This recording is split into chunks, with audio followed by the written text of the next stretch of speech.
there, and welcome to Lorena's Labyrinth today. Today, we're going to be talking about the angel Anael. Basically, she is the angel not of Kundalini.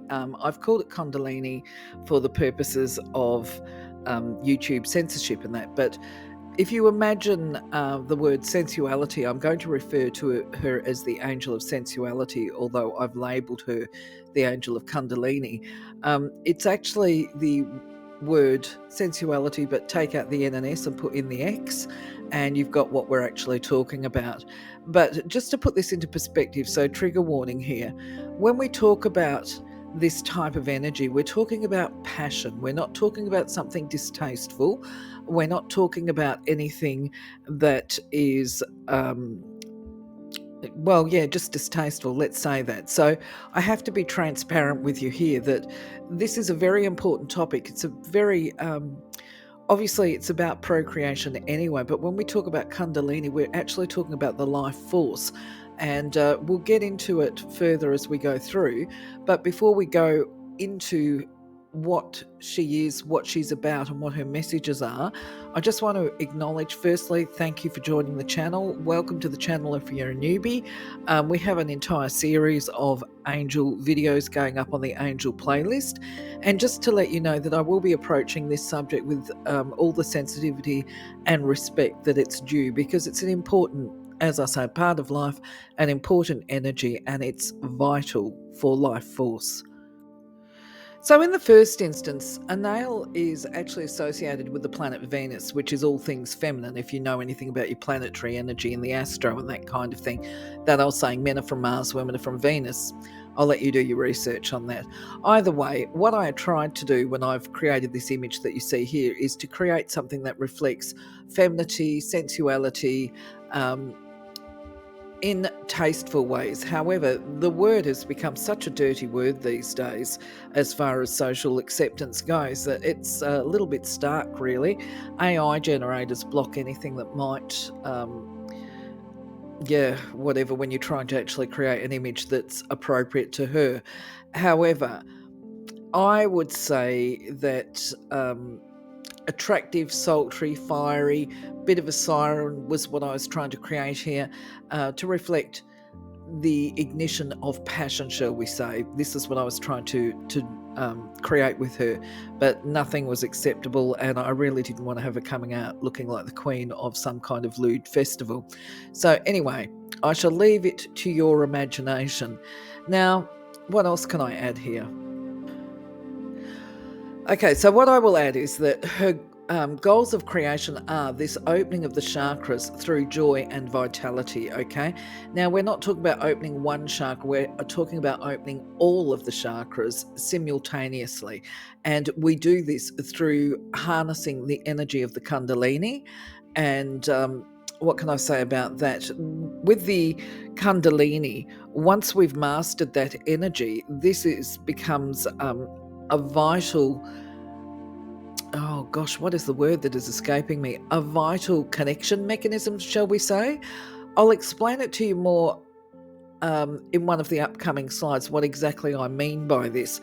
But when we talk about having all the chakras open, this is when we're completely receptive to divine guidance and intuition, and using the Kundalini is one way of doing it. So knowing that she is one of the Golden Light Order of angels actually helps provide some insight and understanding around what her role is, because Golden Light angels, these angels provide a magnetic light balance, where the other angelic orders are white light angels, and the essence for them is on thought, power of the mind. The Golden Light angels have a very strong actual energy, or Kundalini type energy, because this is the passion. They're quite powerful, or full, not force, because forceful makes it sound like people pushing or whatever. It's not like that. It's simply a driving, if you like. They've got a lot of energy about them, and they, as their essence goes, and what they can share with us is this ability to go with the flow, if you like. They go with the rhythm of life, and I know what I was trying to say. The energy can be quite intense. It can be even be quite overpowering at times. they are very much into the acknowledging and embracing emotional feelings as part of getting this balance. And this is because when we block and repress feelings, we actually create barriers to connecting with the divine. So basically, this gives some understanding when we talk about the passion of the golden light angels, that yes, Anael being the angel of actuality, she actually, yeah, definitely carries a lot of passionate energy with her. Now, what else can I say about this? With her, of course, we're talking about the need for having this particular energy, not just because there are the needs for the basic survival and procreation of the species, which is the humans. That's never going to happen if you can't get a certain amount of passion anyway, but it's also about the divine connection, which I'll explain now. So, her message is that Kundalini energy is a powerful creative force, and it is intended to increase the light within each of us, or our being that each of us can carry. Now, when we can harness the power of the Kundalini, it's going to blow the chakras open all at the same time, like I said, simultaneously. And it's within this particular moment that we can receive the most pure of all the transmissions from the Creator and the pouring into our own auric bodies of divine light and love, very fast-tracked ways. You know, the challenge for us mere mortals, though, is that we tend to reflexively block this Kundalini because of our socialized conditions, I guess, of guilt, anger, and fear. And these emotions dictate our experiences, where she says that the act of procreation without love and the presence of the divine attracts a level of darkness into our aura, and that we can actually restore the sanctity of intimacy by inviting the presence of the Creator to participate. Now, that's a little bit of something to think about if you've never thought of it before. I'm not going to go too far into it right now. This is not the right place to be having that conversation. In her message, though, she does say that when you can include the divine into the experience, then you can intensify the energy in a way that can actually keep you enthralled for hours. Now, this energy also carries healing properties with it. Not just about healing a broken heart, although it can, or rejuvenating an ailing body. When all the chakras are activated, balanced, and bathed in the essence of love, then of course we're able to have this entire or complete mind, body, spirit healing and balance. So I had just had to take a little break. I'm sorry about that. So I hope that voice and volume and all the rest of it is consistent. But getting back to what I was trying to convey here with this video, I thought some people might have a little bit of difficulty understanding ideas or concepts around Kundalini and what it actually means. And so let me assure you with all humour that this is not about visualising or imaging a creator or angels taking part in some kind of nefarious acts or whatever. This is about Kundalini energy. It is about light energy. It is about passion. And within the Eastern religions, and I explored this many years ago, and so my understandings of this, I can't speak for other religions particularly, or even about the Tantra masters. But what I did was learn enough about Tantra masters to understand that when we talk about Tantra, which has been introduced to the West, apparently, as I struggle to say the words, my understanding is with great offence to the Tantra masters and those people that practice Tantra, they were concerned that by introducing it to the West, it would somehow make it sacrilegious and taint the idea and concepts of Kundalini and Tantra, which to a large extent I think is probably quite true. Anyway, for the Tantra masters, Kundalini is considered a sacred energy, and my understanding of this is that by harnessing the energy of Kundalini, I'm trying to be diplomatic as I say this, they spend their days, not all of their days, in meditation, but they draw upon this energy, which you can imagine is quite passionate. I think you know the type of energy I'm talking about. It's the actual energy, and they hold and sustain that energy in ways where they can actually still go about their days. They still function throughout their day, but they don't allow that energy to release because they're trying to build that energy up for a specific purpose. Okay, this is all sacred, all right? So they are trying to harness the energy. This is where the mastery comes in, to allow it to build up so that when they release it, it becomes a very big release, as in, if I was to explain it, it would be the big O. Okay, if you speak English, it's the O. And what that means is there becomes a full body release of the energy for a prolonged O. Now, the purpose of this prolonged O is because it is believed, this is my understanding, if you know about Tantra, if you're familiar with it, particularly if you're from the East and you feel that it's been misappropriated or cultural appropriation in the West, please do put your comments up, because I think it's actually important as part of understanding what we're talking about here.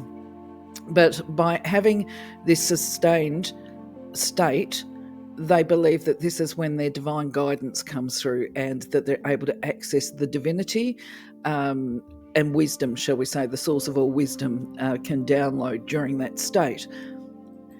Now, the other thing that I think is worthy of mentioning here is that when they're in this particular state, I guess the difference to the Eastern Masters, as I know it, is that there is no physical touch involved at all. This is purely energetic. This is purely visualization, meditation, bringing the energy in, holding the energy, and then a release without touch or anything like that. So this is why it's called a mastery or a master. Now, the other thing too is I wanted to point out, in many ways, this business of Tantra and the harnessing of the Kundalini could be referred to as a religion in itself, or a cult if we're talking about it from the Western perspective. That might not be the right word, but I welcome, as I say, other people's knowledge and experience. But what I was going to say is, what I did find when I was doing my research on it was that, as with any organised religious practices, there has been a cloud over some of the teachers where their conduct has been questionable. And I think it would be very remiss of me not to mention that. So once again, that comes back to, if you're looking for a teacher, make sure you find a reputable teacher and learn to be discerning about what is and isn't appropriate, because everything about Tantra, as I understand it, is about divine worship, if you like, accessing divine wisdom. There's nothing tawdry about it. You could do a Google online anyway and find out whatever it is that you want to know about it. And just the other point too, that when we talk about the Kundalini, just to reinforce, the Kundalini is a chakra of its own. Well, it has its own chakra just at the base of the tailbone, but it's not the base chakra, it's a different chakra. So while the Tantra Masters will actually harness the power of Kundalini on an individual basis, Anil's message is one that refers to this energy sharing when we're in a partnership and experiencing Kundalini energy. And basically what she is reminding us is that when we are in a partnered relationship of this type and being intimate with each other, we're actually sharing energy. And especially as the energy centers open up entirely for both parties. Okay, so you're not just getting divine energy that leaves you in a bliss state, you're also sharing energy. Your energy will mingle with that of your partner, and this includes sharing any issues that you may have. So if you feel or carry guilt or shame during this process of lovemaking, so will your partner, and vice versa. You know, if they are reliving past painful experiences, then you're also going to be able to experience a heightened level of empathy, feeling their pain, any fears, anger or shame that they have, and any love too. It's going to mingle between the pair of you. And I particularly love the next part of her message is that love is not a thought, it's actually a feeling and it sits in your heart. So it's really important to be honest with yourself about how you feel. And if you have found that passion has disappeared from your current relationship, or if you notice that either of you is actually holding back on their own expressions of love, and likely due to fear of being rejected, then it's time to encourage an honest conversation and communication to speak the truth of how we feel in any situation like this can actually rekindle the fires of passion and ecstasy, which of course is what you want to do to be able to harness the power of the Kundalini. Now, Anel's message also includes, you might want to consider being adventurous, try new things within your special times together, within those intimate moments. If time is an issue, creating time, especially this is always a problem with parents to create that time, she says, schedule some time each week or surprise each other during special times and find opportunities to be romantic and creative. Her messages include some healing wisdom, which is that healing starts with consciously choosing to stop denying the feelings that we consider to be unacceptable for one reason or another, and to choose to face the truth, And to do this, it requires asking yourself some questions such as, have you repressed and denied your sensuality? And replace that with actuality. Are you fearful of the thought of the word X, right? Does guilt prevent you from fantasizing, or on the other hand, does your personal energy around actuality control your life? Do you feel guilt and fear, or do you do things that you later regret, which is act on impulse and then spend time reflecting and wishing you hadn't done it? I mean, this could be the equivalent of one night stands. Ask yourself the questions of, were you abused at some point in your life, be it childhood or adulthood? I could actually tell some stories of my experiences working in the mental health field along that, but I won't. But either way, her recommendation is you can invoke and call upon the Creator and Anel to help heal any issues, including promiscuity or addictions of this specific nature. I've put an invocation in on the next slide. And then she reminds you that as you go through the healing process, you should be sensitive to your smallest fears and desires, and to go at a pace that's comfortable, if I can speak, to you, for you, and not push yourself to try and move mountains in a day. Take your time if you need to. And this is because the healing process is basically about expanding your awareness of yourself, of other people, and this means obviously looking at your fears. She does say that if you've got a partner that you can trust, who is trustworthy and who is loving towards you and willing to help you through the fear and pain that you hold in regard to being a sensual person, that's going to obviously be greatly beneficial.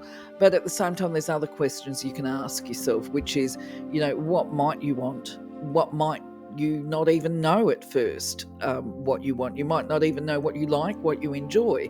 But the point is to keep asking yourself questions until you get back to that final layer, if you like. She explains that these desires, actual desires, are good. Right? And you are encouraged to be willing to explore this desire, but pay attention to and be alert to the thoughts that go on through your mind, because your feelings are your guide. And as you release pain, fear, sometimes you'll go through a process where you may only want to cry through the release, especially if you've experienced abuse or been the victim of some kind of horrible experience that involved this kind of act or behaviour. And anyway, so there's this pulling back the layers and accepting that there's a fear there that some of the past abuse may reoccur in the future. So what she says is simply acknowledge this fear, don't deny it, respect that the fear exists and accept it, and then consciously choose to replace the fear with the light of love. And because in this way, you're going to allow yourself to feel more and more love in a way that is both self-respecting and honours the truth of your feelings. You are reclaiming your personal power through this process. So, don't hold back your passion for fear that it means that maybe you're not a good person or whatever. And obviously, ask yourself, do you feel guilty about having urges and desires? Just really pay attention to how you feel and develop this understanding, because as you develop the understanding of how you feel and why you feel the way that you do, you're developing your self-awareness. So she does say, look, give yourself permission to heal, okay? Because sometimes this is about consciously saying, I give myself permission to heal, and I am willing to explore my anger about violence, the actual abuse, um, because the whole thing is that thinking about them and exploring these concepts, exploring our feelings and emotions towards them, doesn't mean that we have to act upon them. What it does is it identifies our own feelings of what feels right, what feels good. It reflects, or when we go through this process, it's kind of a way of developing what is our moral compass and what feels right and good to us. And you see, what happens is we as humans, we have this really exceptional filter that when we see a topic perhaps on TV and we know that it's somehow socially unacceptable or whatever, we will auto react to a particular commentary, shall we say, on the news, especially if it's about anger and violence related acts associated with actual sensual energy. I say that it's really the wrong choice of words, but as I say, this is about YouTube censorship, that I'm trying to respect this. You know, most people are highly offended by the abuse of children, and women, or anybody being taken advantage of, actually, with non-consensual. Okay, that's the word I'm looking for.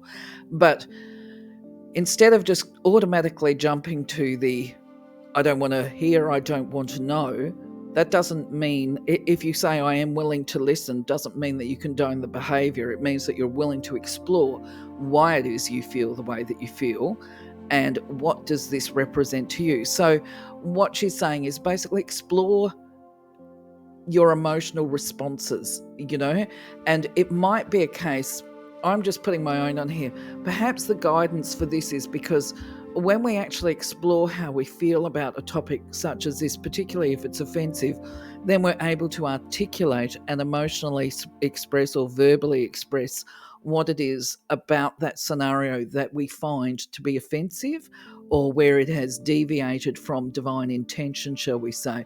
But we are definitely encouraged to take a look at these things, or these kind of scenarios.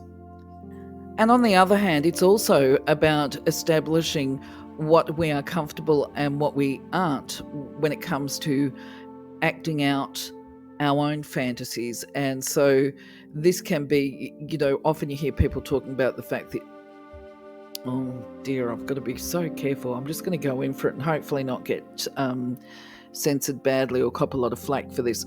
But, you know, obviously, depending on the circle that we're in these days, we live in a crazy world. And it seems to be in our face the idea of multiple partners, or having, God, what are they called? BDSM and all of this kind of stuff, with the idea that, well, if it's consensual, it's got to be okay. But at the same time, not everybody is comfortable with these kind of things. So it's to recognize what your comfort levels are. Thinking doesn't have to lead to doing. That's the important bit. And also, when we consider that this whole act is about divine connection, the act is actually sacred in itself. So I guess it comes down to, you know, do you really want to be mingling energy with people that are pretty base, or not the kind of person you would normally want to associate with? When I say base, what I mean is, I just thought I would clarify this, okay? You will hear, or I certainly have heard, people turn around and justify promiscuity perhaps by saying, well, it's just a bodily function. And when we adopt that attitude of it's just a bodily function, that is particularly base, okay? Because at the end of the day, when we talk about Kundalini energy and the practices of Tantra and this kind of thing, we're going beyond it being a physical bodily function. We're talking about it as being a spiritual practice, okay? And you can keep, or people can keep sticking to this base approach of it's just a bodily function, or they can choose and permit themselves to experience sacred, divine interactions, which are just incredible and amazing. Anyway, what I've done is I've put together a little invocation here that obviously you can adapt and accommodate to your own desires. As usual, they're just suggestions for you. Invoke Creator first and then Enale to heal any feelings of fear, shame, and associated beliefs and judgments. Replace the fears, shame, and guilt with love, kindness, and compassion. And if you're in a partnered relationship, whether it's struggling or not, I still believe that it's not inappropriate to bring balance and healing to intimate times with each other. You know what I mean? I think it just enhances the relationship. But that's my perspective. It's up to you. Of course, free will, you can do whatever you want. And then, of course, once you've done your invocation, you just say thanks, choose to be open to receive the healing energy in the divine way, under grace. So, of course, going back to energy, love, gratitude, and surrender, these are all part of the Ascension attitudes. I'd like to think if you've watched more than one of these videos that you will actually understand now that the importance of being grateful and having heartfelt gratitude for any blessings that we actually receive. So, if you can't think of any at the moment, try that one for blessings seen or unseen. That's always a good act of gratitude and gratefulness. And I think that is getting close to winding up for today. So, my friends, that's about all I can say for today on this subject within this format. I'm not even sure if it's going to make it through the YouTube censorship, but we'll give it a go. Either way, I'll say thank you for being part of my journey. Have a wonderful day, wonderful week. Take care. Catch you on the next one. Bye-bye for now.